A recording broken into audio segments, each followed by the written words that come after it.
Again, you might be right, but I don't see how you can say that everything we say is right and everything the Russians say is a lie. Well, that's exactly what you're just saying. That's not what I said. I said I would say that we are not two credible, equally credible parties when it comes to what we say publicly about the conflict in Ukraine. And your argument would be that the U.S. is more credible than the Russians are. I'm not even signifying that question with a response. Well, I mean, you. We're more credible? Yes, we don't put out mass amounts of propaganda. What did she just say? Now, contrary to that little fib that was told by the Defense Department spokesperson, the government pumps out plenty of propaganda, and they always have. Here are just a few examples. We know with confidence, that the Ukrainians did not have such a system anywhere near the vicinity at that point in time. So it obviously points a very clear finger at the separatists. In the days following the Malaysian Flight 17 attack, the Russian government released satellite photos that showed locations of Ukrainian Buk anti-aircraft missiles, and they also presented documentation that a Ukrainian fighter jet rapidly approached the Malaysian airline prior to its downing.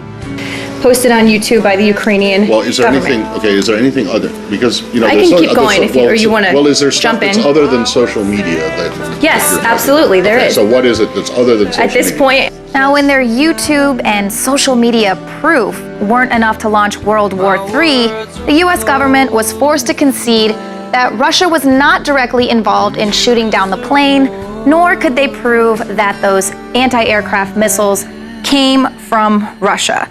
Now, just like it wouldn't have made much political sense for Russia to shoot down a commercial airliner, it wouldn't have made much sense for the Assad regime to release chemical weapons the very day that a UN team had entered the country to research such claims. But that didn't stop Secretary of State John Kerry from once again repeating endlessly and often baseless claims. The Assad regime, and only undeniably the Assad regime, unleashed an outrageous chemical attack against its own citizens. And once again, Kerry was not able to back up these claims with evidence. And in fact, Syrian rebels actually admitted responsibility for the chemical weapons attack. Yes, those same Syrian rebels the U.S. government had been secretly aiding militarily. And the White House promised more direct military support is on the way, but aides would not disclose the specifics of the arms the U.S. is sending. The MIT report Kerry cited as irrefutable proof that the Assad regime used chemical weapons actually showed that, based on the range of the rocket that delivered sarin, it was too short for the device to have been fired from the Syrian government positions.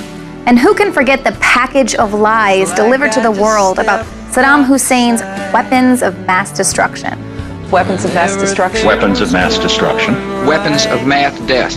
The government exploited the collective energy surrounding 9/11 to shift focus off of Osama bin Laden and onto Saddam Hussein, who had nothing to do with 9/11.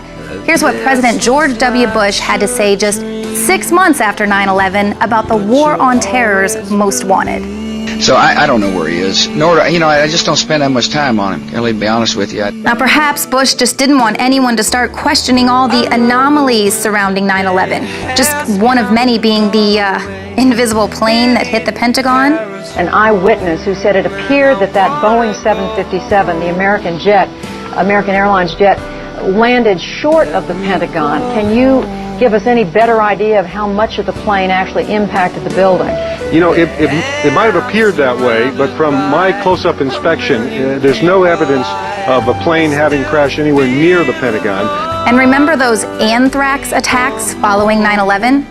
Just 1 week before passage of the Patriot Act, letters containing anthrax spores were mailed to several news media offices and to 2 key Democratic U.S. senators who were coincidentally stalling the Patriot Act's passage. The letters seem to have scared them and the rest of Congress into passing the Patriot Act without even reading it. Muslim terrorists were quickly ruled out after investigations proved that the letters contained a specific type of weaponized anthrax that could have only been made by a United States military lab.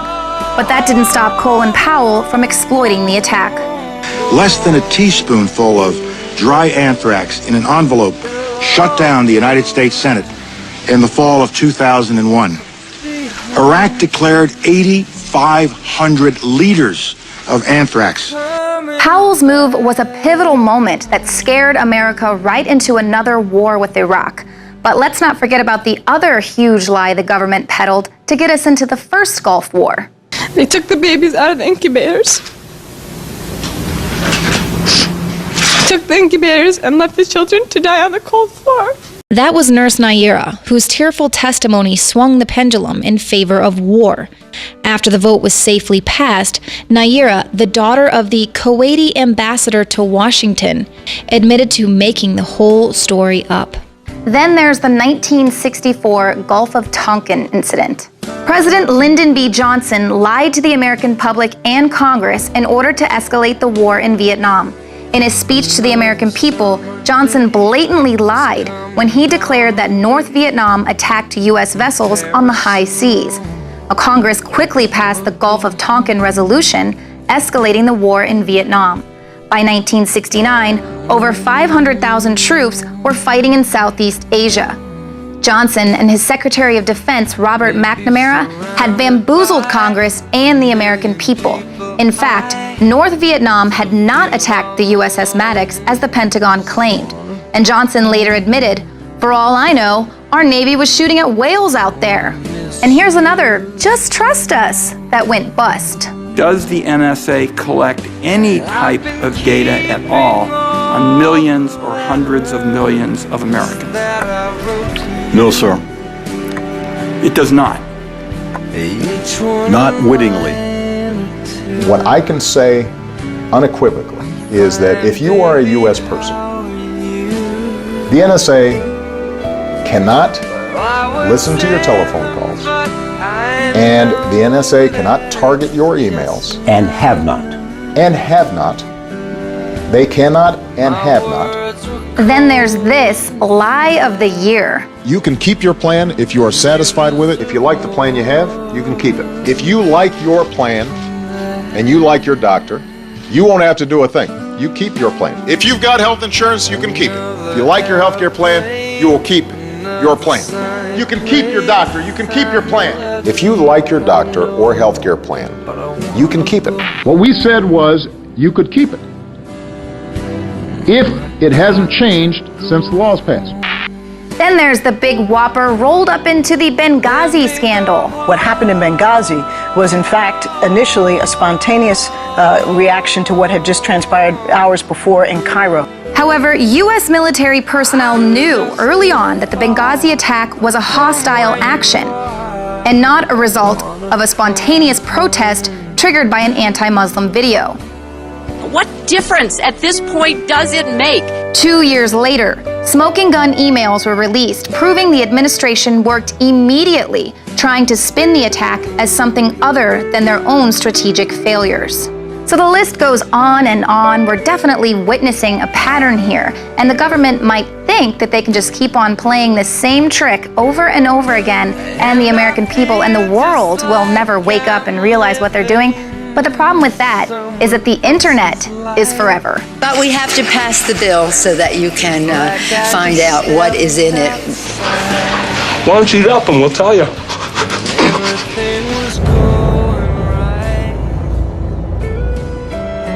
City of Austin tap water versus filtered City of Austin tap water. I can taste dirt in it. God knows what's in this. This has an aftertaste. Tastes like Austin water? Yeah, it does. Ah. These people just sampled City of Austin tap water straight from the faucet. Next, we had them try a sample of tap water filtered through the ProPure G2.0 filtration system. High quality H2O. That one is better. Tastes like nothing. Yep, I know what good water tastes like. It's good water. Most tap water contains added substances like fluoride, chlorine, Monsanto's deadly pesticide, glyphosate, and many others. Studies prove that these substances are linked to an assortment of major health issues, including tooth decay, lowered IQ, and even cancer. It tastes like you're drinking out of the lake when you're drinking tap water. Yeah, it has that processed flavor to it. The ProPure G2.0 filtration system removes these deadly substances and many more, leaving only fresh-tasting, deliciously clean water. Okay, this is very tasty. It's good water. Refreshing. It's good.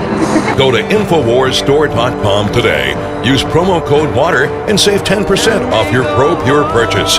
Again, that's InfoWarsStore.com. or call 1-888-253-3139.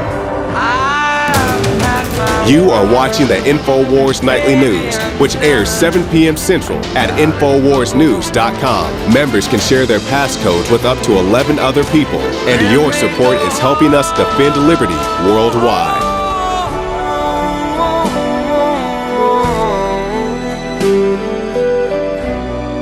It'll all be alright.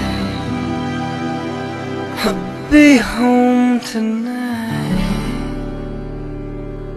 I'm coming back.